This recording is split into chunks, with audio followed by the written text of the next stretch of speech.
যদি মানসিকভাবে ভালো থাকতে চান তাহলে এই 7টি কথা মনে রাখবেন। মানুষের জীবনে সুখ, দুঃখ, আনন্দ, বেদনা সব কিছু মিলেই জীবন। কিন্তু প্রতিদিনের চাপ, ব্যস্ততা, মানুষজনের আচরণ আর নিজের ভেতরের দ্বন্দ্বের কারণে অনেক সময় আমরা মানসিকভাবে ক্লান্ত হয়ে পড়ি। আর এই ক্লান্তি যদি দীর্ঘস্থায়ী হয় তাহলে তা হতাশা, রাগ, উদ্বেগ বা বিষণ্ণতার রূপ নিতে পারে। তবে এই মানসিক চাপ থেকে মুক্ত থাকার জন্য কিছু সহজ, গুরুত্বপূর্ণ নীতি মেনে চলা যায়, যা আমাদের জীবনকে অনেক শান্তিময় ও ভারসাম্যপূর্ণ করে তুলতে পারে। চলুন জেনে নেই সেই 7টি কথা, যা মনে রাখলে আপনি মানসিকভাবে সুস্থ, স্থির ও আনন্দিত থাকতে পারবেন। নাম্বার 1, সব কিছু আপনার নিয়ন্ত্রণে না, তাই সব কিছুকে নিয়ন্ত্রণ করতে যাবেন না। জীবনে অনেক কিছুই আছে যা আমাদের হাতে নেই, যেমন অন্যের আচরণ, আবহাওয়া, দুর্ঘটনা বা ভবিষ্যতের অনিশ্চয়তা। কিন্তু আমরা সবসময় সব কিছু নিয়ন্ত্রণে আনার চেষ্টা করি, যা আমাদের মানসিক শান্তি নষ্ট করে। আপনি যদি শুধুমাত্র যা আপনার নিয়ন্ত্রণে আছে, যেমন আপনার আচরণ, চিন্তা, প্রতিক্রিয়া, সেদিকে মনোযোগ দেন, তাহলে আপনি অনেক হালকা বোধ করবেন। নিজেকে বোঝান, আমি আমার সেরাটা দেব, বাকিটা জীবন ও সময়ের ওপর ছেড়ে দিচ্ছি। নাম্বার 2, নিজেকে ভালোবাসতে শিখুন। অন্যরা না বুঝলেও চলবে। আমরা অনেক সময় অন্যের স্বীকৃতি পাওয়ার জন্য নিজেকে ভুলে যাই, কিন্তু সবাই আপনাকে বুঝবেই এমনটা কখনো সম্ভব নয়।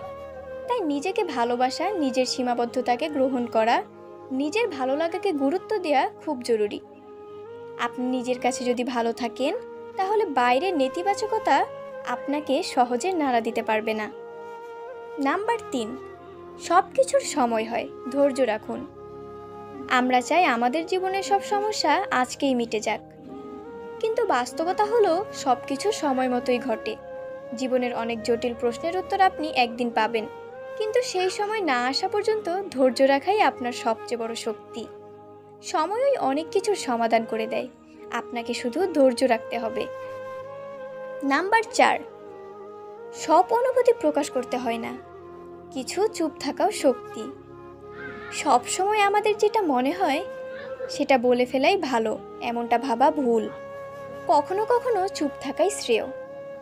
কিছু কথা বলা মানে নিজের মানসিক শান্তি হারানো, বিশেষ করে যদি অন্য পক্ষ শুনতে না চায়, বুঝতে না চায়, তখন নিজের শান্তির জন্য চুপ থাকা দরকার। নাম্বার 5, ক্ষমা করতে শিখুন। না অন্যদের জন্য, নিজের শান্তির জন্য এটা করা উচিত। কাউকে ক্ষমা করা মানেই তার কাজকে সমর্থন করা নয়, বরং এর অর্থ হলো আপনি নিজের মনের ভাব হালকা করছেন। নিজের ভার হালকা করছেন। ক্ষোভ, রাগ বা ঘৃণা মনে ধরে রাখলে আপনি নিজেই ক্ষতিগ্রস্ত হচ্ছেন। তাই ক্ষমা করে দিন, ভুলে যান, এটা আপনাকেই শান্তি দেবে। নাম্বার 6, নিজের লক্ষ্যকে গুরুত্ব দিন। অন্যের কথায় নিজের গতি নষ্ট করবেন না। মানুষ সবসময় কিছু না কিছু বলবেই। আপনি যা করছেন সেটাই কেউ পছন্দ করবে, কেউ আবার বিদ্রূপ করবে। যদি আপনি সবসময় অন্যের কথার উপর নির্ভর করেন তাহলে আপনি নিজের পথ হারিয়ে ফেলবেন। তাই আপনার লক্ষ্য কি, আপনি কি করতে চান তা পরিষ্কার রাখুন এবং ধৈর্য নিয়ে সেদিকে এগিয়ে যান।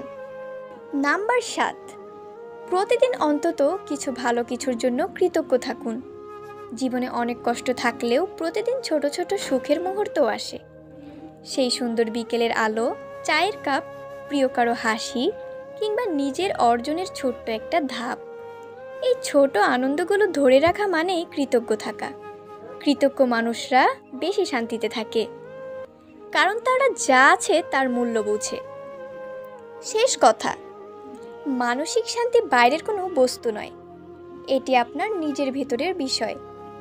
আমরা চাইলে কিছু অভ্যাস ও দৃষ্টিভঙ্গির মাধ্যমে আমাদের জীবনকে অনেক সহজ ও সুন্দর করে তুলতে পারি। এই 7টি কথা শুধু মনে রাখলেই চলবে না, প্রতিদিনের জীবনে প্রয়োগ করতে হবে। একটু ধৈর্য, একটু ভালোবাসা, একটু সচেতনতা, এই 3ই লুকিয়ে আছে মানসিক সুস্থতার চাবিকাঠি। নিজেকে সময় দিন, ভালোবাসুন, কৃতজ্ঞ থাকুন, তাহলেই আপনি হবেন মানসিকভাবে শক্তিশালী একজন মানুষ।